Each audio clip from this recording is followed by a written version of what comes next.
আসসালামু আলাইকুম, আমি কানিজ ফাতেমা অর্দা এবং আমাদের টাইপ 2 হচ্ছে যৌগিক স্বরধ্বনি।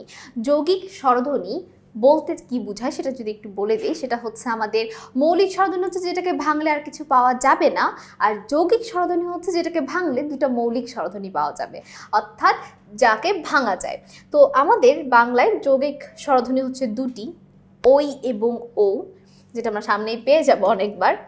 প্রথম যে প্রশ্নটা আছে সেটাই হচ্ছে বাংলা বর্ণমালায় যৌগিক স্বর জ্ঞাপক দুটো বর্ণ কি কি? ঠিক আছে, দুটি বর্ণ হচ্ছে ওই আর ও, এরাই হচ্ছে যৌগিক দুটি স্বরধ্বনি। বাংলা ভাষায় যৌগিক স্বরধ্বনির সংখ্যা কয়টি? টোটাল যৌগিক স্বরধ্বনি কয়টি আছে সেটা কথা বলা হয়েছে। টোটাল যৌগিক স্বরধ্বনি হচ্ছে 25টি।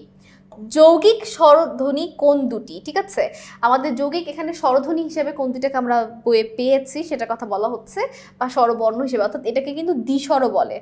এই দুইটাকে কিন্তু একই সাথে কি বলে? দ্বিস্বর বলে, কারণ দুইটা স্বর দিয়ে যুক্ত হয়। তো ওইকে ভাঙলে আমরা পাই স্বরে ও যোগ রস্বই, আর ওকে ভাঙলে পাই স্বরে ও যোগ রস্যু। ঠিক আছে, বাংলা ভাষায় কয়টি যৌগিক স্বরধ্বনি আছে? আমরা জানি 25টি আছে টোটাল, কিন্তু আমাদের 25টি স্বরধ্বনি প্রয়োজন পড়ে উচ্চারণের ক্ষেত্রে, কথা বলার ক্ষেত্রে।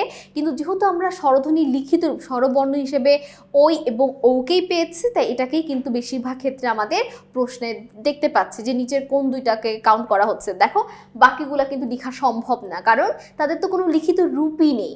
আমরা জানি ধ্বনি হচ্ছে উচ্চারণ এবং বর্ণ হচ্ছে তার লিখিত রূপ, দুটো তো সেমই। একটা হচ্ছে মুখে বলা আর একটা হচ্ছে খাতায় লেখা।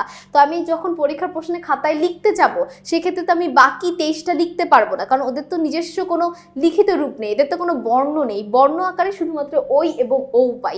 এই জন্য বেশিরভাগ যৌগিক স্বরধ্বনি যদিও 25টি, প্রশ্নে আমাদের আসতেছে ওই এবং ও নিয়ে। ঠিক আছে, এটা নিয়ে কোনো কনফিউজ হবে না।